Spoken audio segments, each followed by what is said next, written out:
Hi everyone, my name is Nadim Abbbs. I will be hosting the BIM podcast today with Maged. Welcome Maged to the BIM Thank you. podcast and thank you for joining us. Thank you very much, Nadim.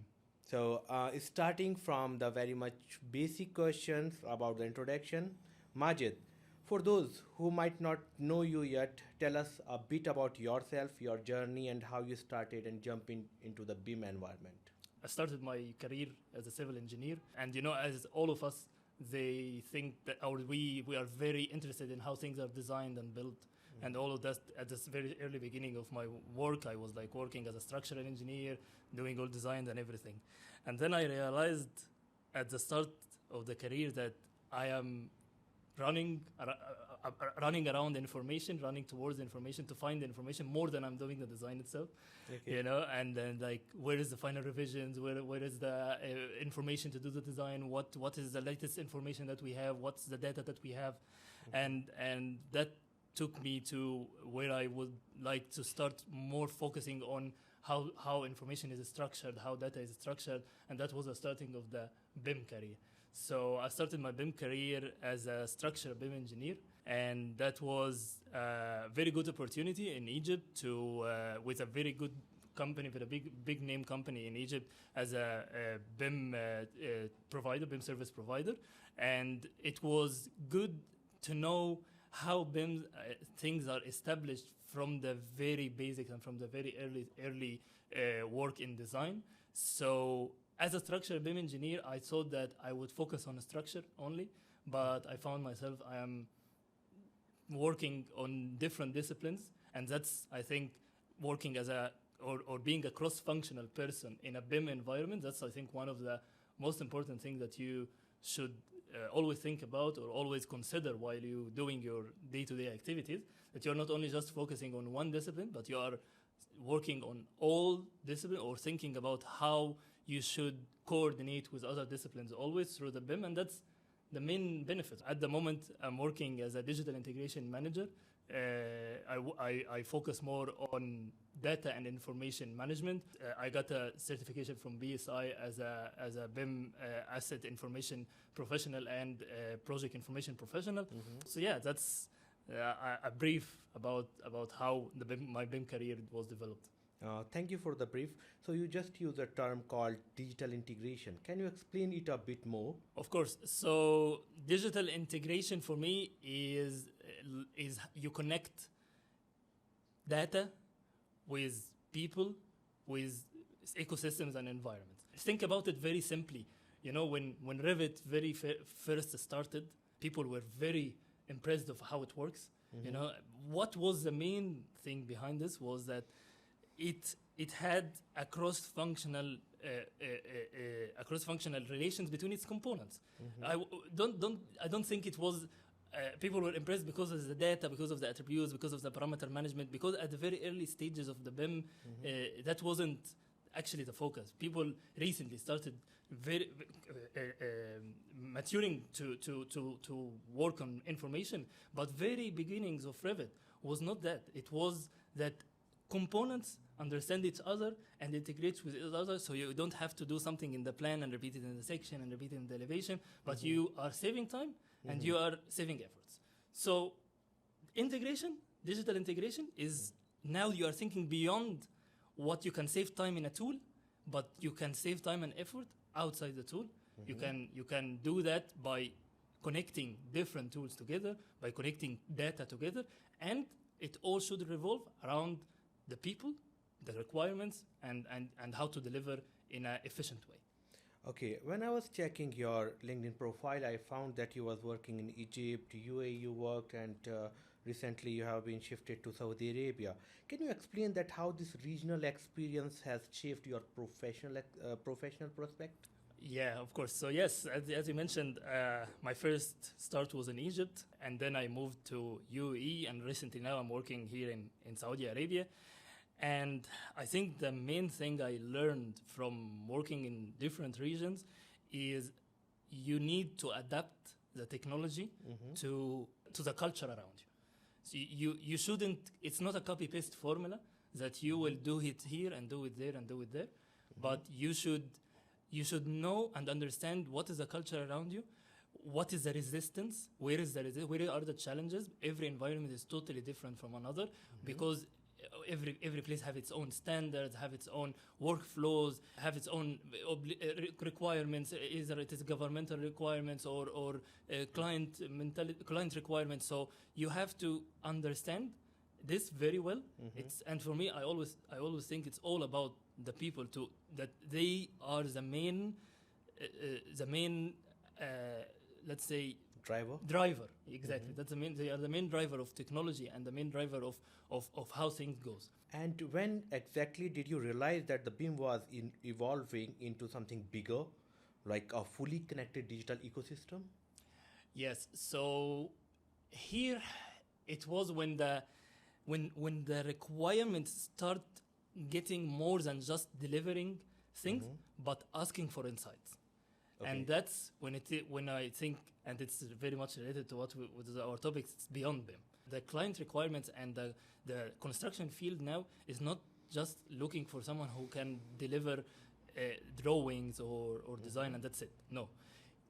Everyone now, I think, is more focusing towards how the information and the data from this design can help him in the next step. So if I'm right now working as a consultant, I'm in the design, so how this information I can then transform it to some execution work and construction stage. Or if I'm in construction stage, how I can work with this information and handle it to an operational stage. So if I'm just if I have siloed environments between all these different stages, you will have a lot of repeated work, you will have a lot of duplicate efforts to manage to structure all the information to the proper stage. But all of this, if they are connected, and that's what Beyond BIM means, is when you can actually achieve success. Oh, what a wonderful answer. Thank you, Maged, for this. My next question is about the understanding of digital integration.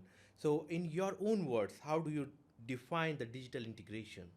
I can define it very simply as imagine BIM and digital integration like a car and a transportation system. Okay. They are very much related. Okay. But the BIM only provides you the car, the product at the end. The digital integration can help you design and define all your transportation system, how this car will go through all the transportation system or all the requirements to comply with. When you work with data, you have different tools.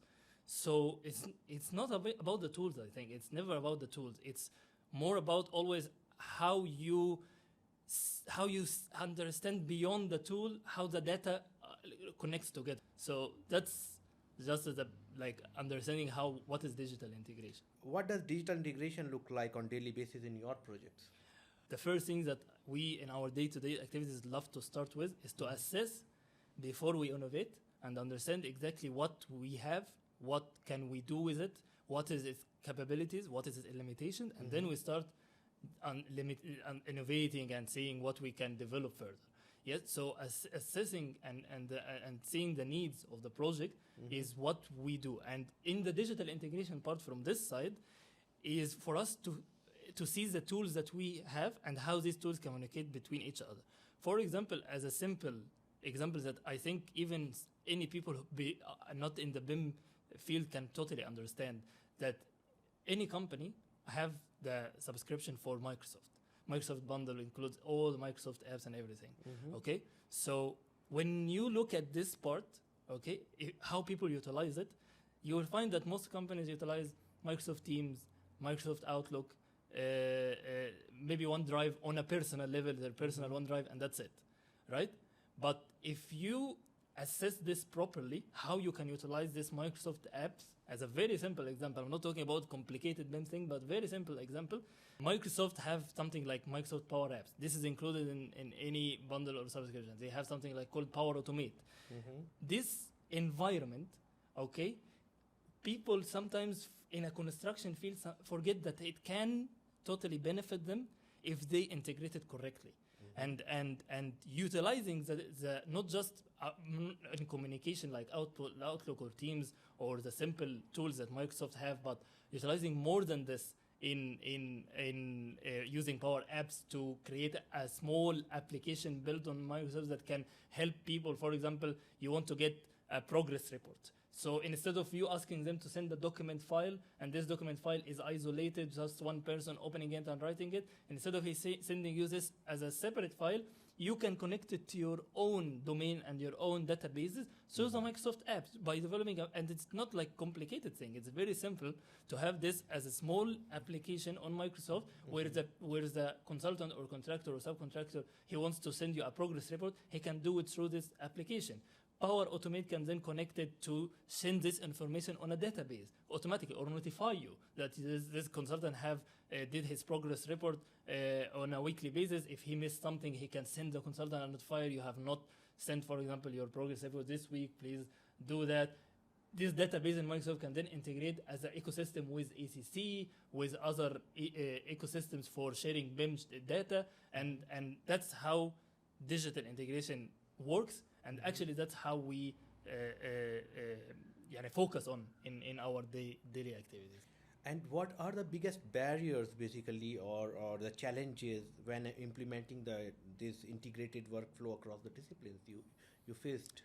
I would say some resistance to change. So, see, people sometimes tend to think that what we are discussing, all this effort in digital integration, will consume a lot of time. It's totally understandable, especially in our region, in the GCC region, that most of the projects are fast-track projects. Yeah. Yes, and you need to deliver in time. You have a lot of requirements, and you don't want to miss any deadline, and so on and so forth. That's very common in our region. But what you are doing as an effort in digital integration is structuring data, following standards. That's not wasting time.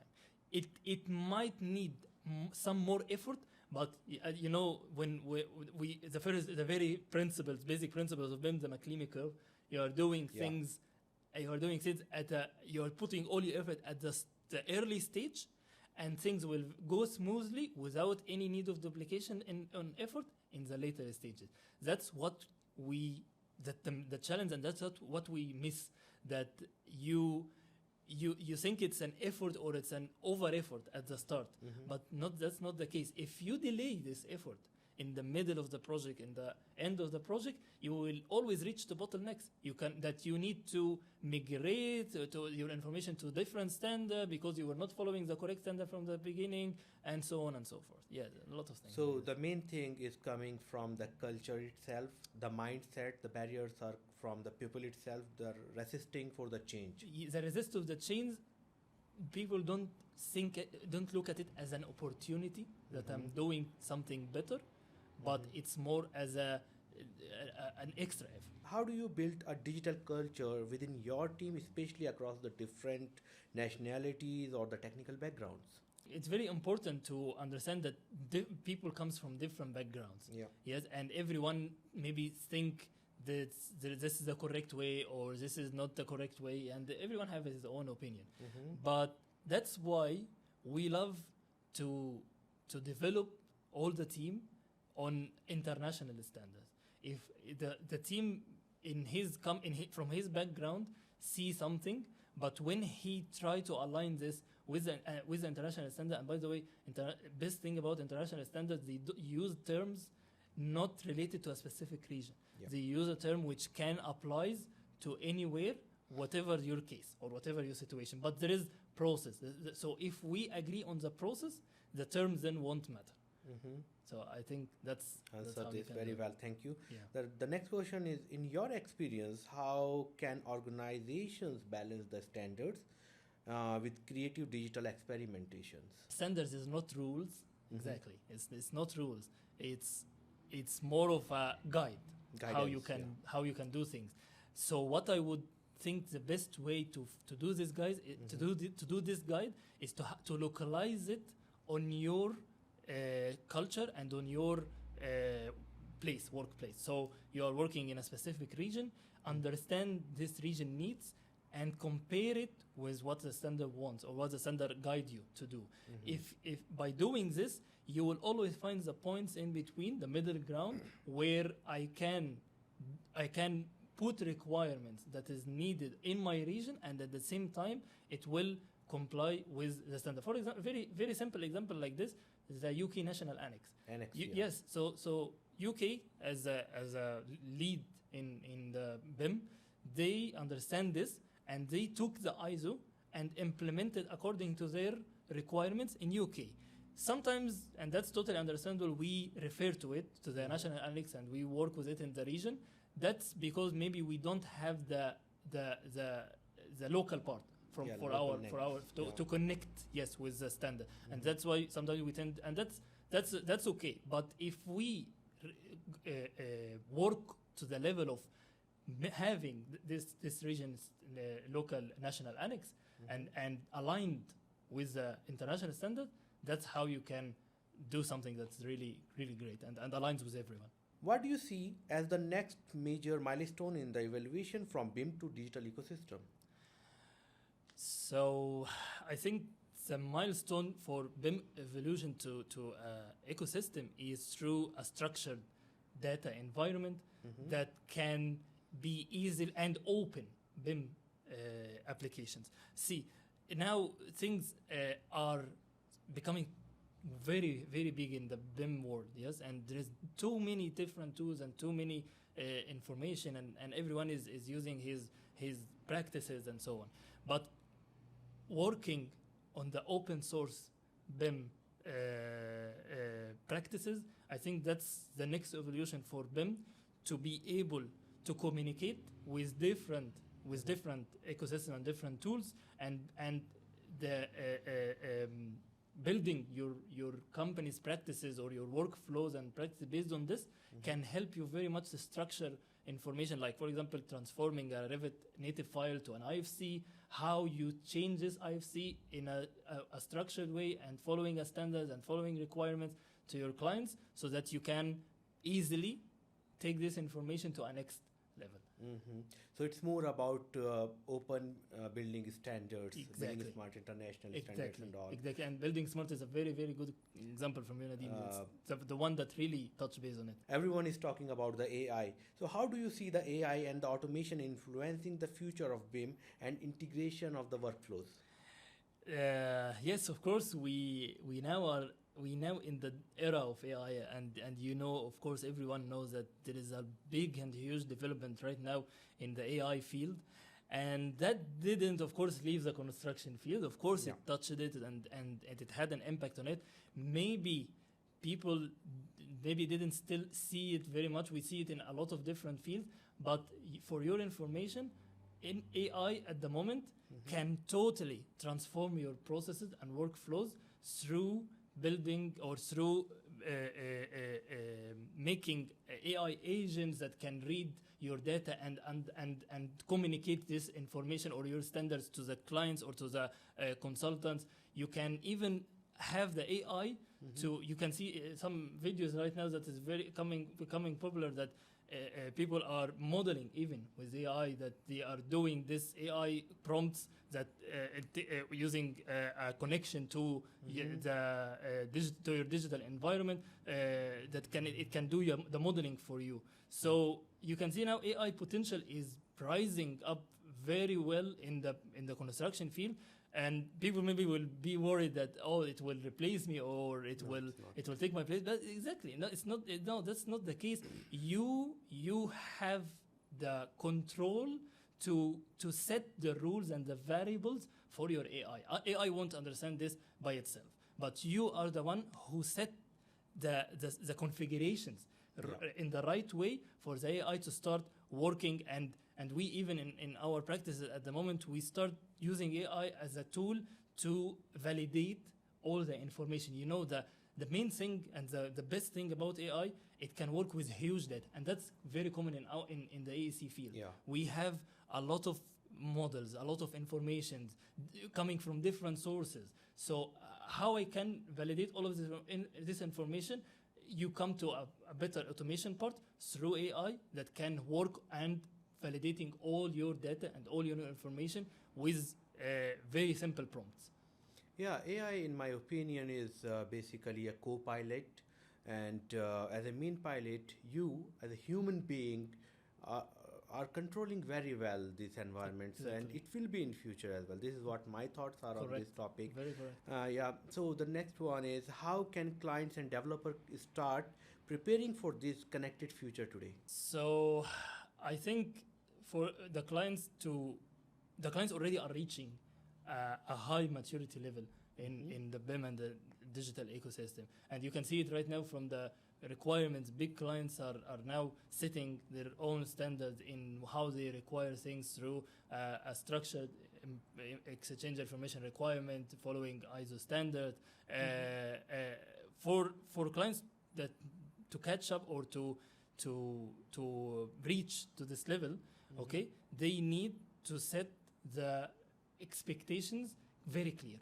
Okay, and that's always the conflict and the dispute that happens in most of construction projects. Requirements sometimes would be very general, okay, and then when it comes to the details, the argument happens. This is not what was agreed, or this what was agreed. But when things are set clearly from the beginning, based on standards, based on processes, based on best practices in the market as well, all of this will set a very clear way forward and a roadmap for all stakeholders on the project to start delivering the requirements.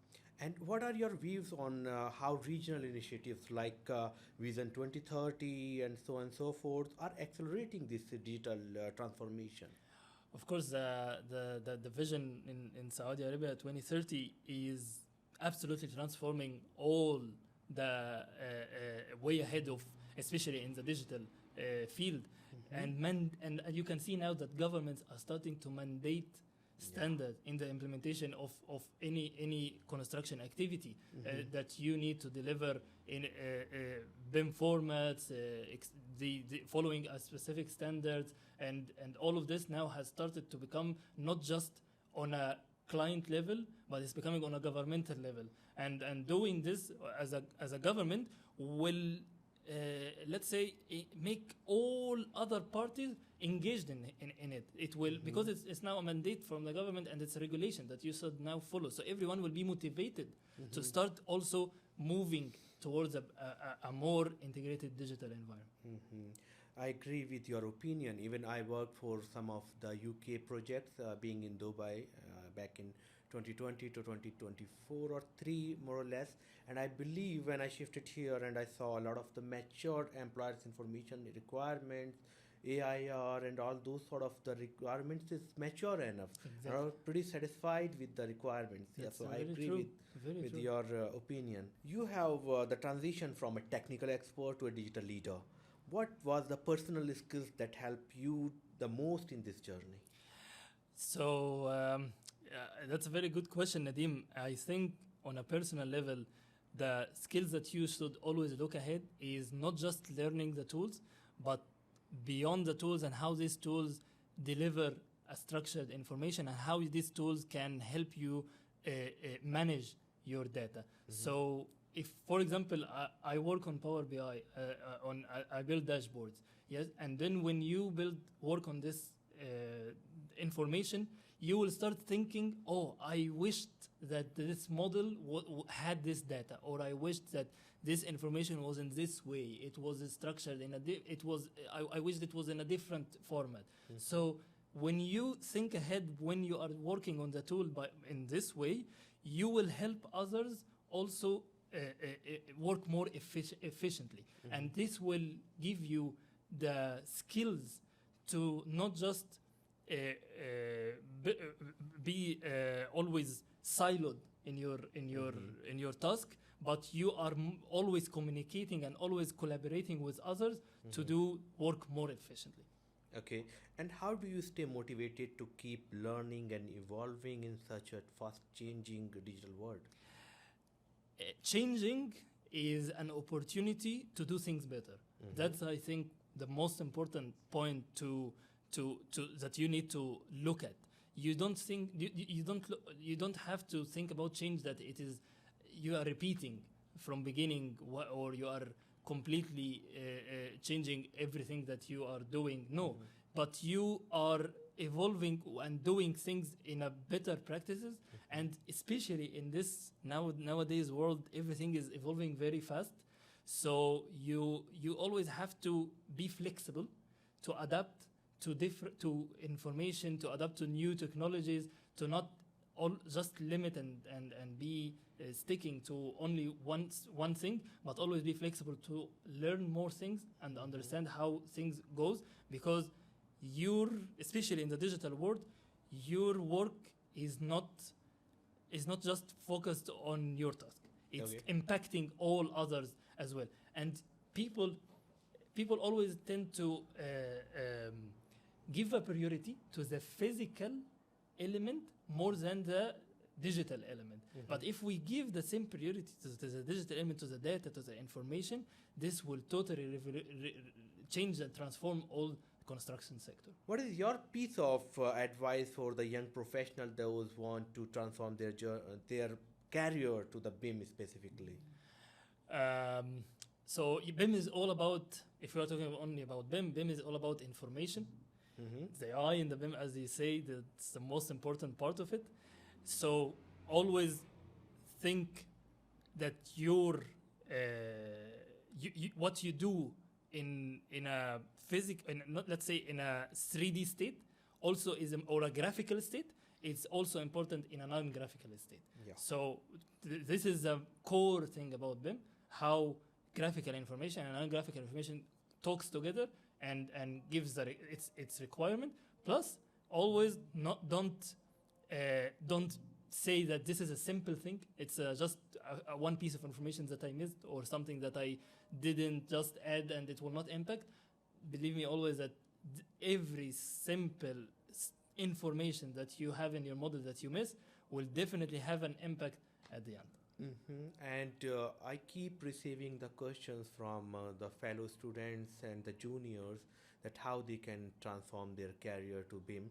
What I suggest them that is start learning the software, the one that is very influential in the market. I'll not name anything or any software, but start learning the software. Number one, start learning the process, and it takes time to transform from one to another point. So means you start learning the software, and the process is one of the key. Yes. And the patience, patience is the key here. So now coming back to you, Maged, how do you balance your technical work, leadership role, and the academic studies? Oh yeah, it's so right now I'm doing a master's degree in global BIM management, and I see learning feeds in practical work, and the same practical work also feeds into the learning experience. So it's a two-way communication between both, or two-way feeding of information between both. So when I have a side learning beside my practical work, I don't just look at these two separate things, or I have to do this separately and then focus later on my work, or focus on my work and then focus later on my learning. But both of them, as they are in the same field, both of them totally impact each other. Especially in this masters, I'm learning a lot from different professionals in the field, from outside the region, from different regions, and they all have their total good insights from their side that in my day-to-day activities I utilize it, I use it. So I'm not dealing with the both learning and experience and working experience as two different things, but I'm always trying this can impact my learning, my work impacts my learning, because I have projects, I can innovate in the project from experience I'm gaining, and also from the learning I'm gaining insights that can totally improve my work efficiency in my practical. If you had to describe the future of digital integration in one sentence, what would it be? Future of digital integration in one sentence. Yeah. Connecting people and data. Impressive. Yeah. So what is the one mindset shift that our industry need to make to fully embrace the digital integration? I think what the industry requires is to be flexible in the changes, to to adapt technology to the culture, to understand how we can have a proper process or a proper workflow that can align with the region needs, how we can follow something that not just as a siloed efforts or not just as everyone doing something separately, but how things can connect, how things can be more integrated, how we can do things in a better and efficient way. And this needs motivation. This cannot just be done, and that's why all people are the main drive for all what we are talking about now. If this through such podcasts that we are doing right now, engaging with others, giving insights to other people who can motivate others to drive also this innovation and digital world. So, Maged, can you please spot some light on lean construction and the BIM, and what is the relation between the two? It's very nice and very, very important question, Nadim, because lean construction it more focuses on physical states of materials, how to avoid wasting, and how to minimize waiting times, and so on. And BIM in its process itself have the same things. Sometimes you will wait until you receive a model and then you start coordination, or you will sometimes wait until you and that's actually something that we learned during our master, and that was I think the big impact from this master in my career or in my work practices, to try to minimize and find the gaps in your BIM process itself that have waiting times, that have wasting or overproduction of modeling. So that's why we always tend to say we need to develop level of information needed, level of information required, have this have the element development to follow what you actually want, not just by there is no need to produce things, there is no need to do over modeling things, but you need to have what actual information that will benefit you. All of this is linked to the lean management, principles. And when people start looking to the digital state of things the same way they look at the physical state of things, and to have the same importance, then this can totally transform the construction field by applying the same principles to digital world. So, Maged, the last one.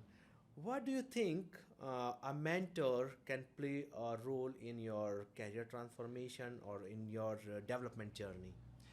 I think the most important thing is to not always think that you have reached to the maximum and you can do anything, but it's always important to know that I am still learning and finding mentors in every stage. in your new work, in your new stage in your career, in your different location. This is what can really help you to develop more.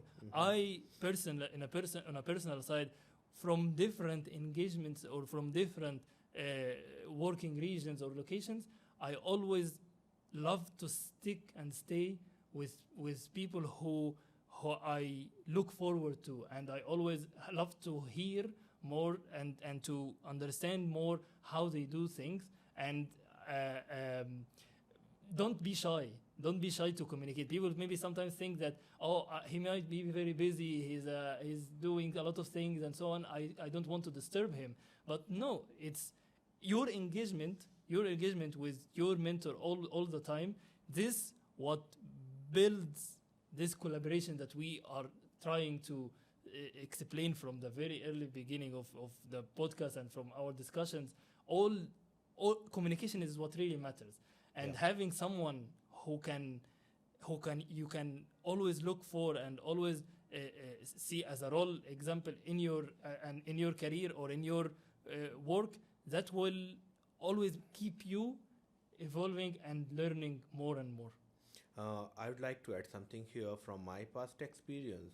When I shifted to KSA, there was someone, I'll not name, but there was someone that told me that Nadim, you need to take care of the BIM management of this project, and I was shocked because I don't have that time, that sort of mindset of management and all. I said, can I do it? He said, yes, you can do it. And then he migrated to another country, let's say Australia. And it was really hard initially, like a couple of months I was not able to do everything, but I was doing well. And then thanks to that mentor that helped me to transform from myself from a BIM integration lead to a manager. Wow. Then later on I got this another mentors that really give me a power, or let's say a mindset, that can evolve myself from integration lead to a manager and then later on senior manager.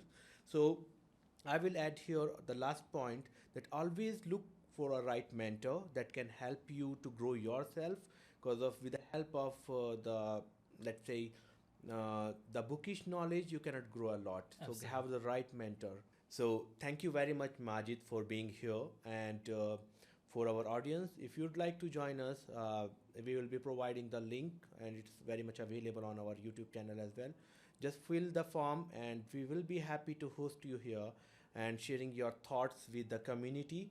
And let me mention here that this podcast series is very much non-political, non-profitable, and only for the sake of knowledge sharing from our industry expert like Maged, and you could be the next one.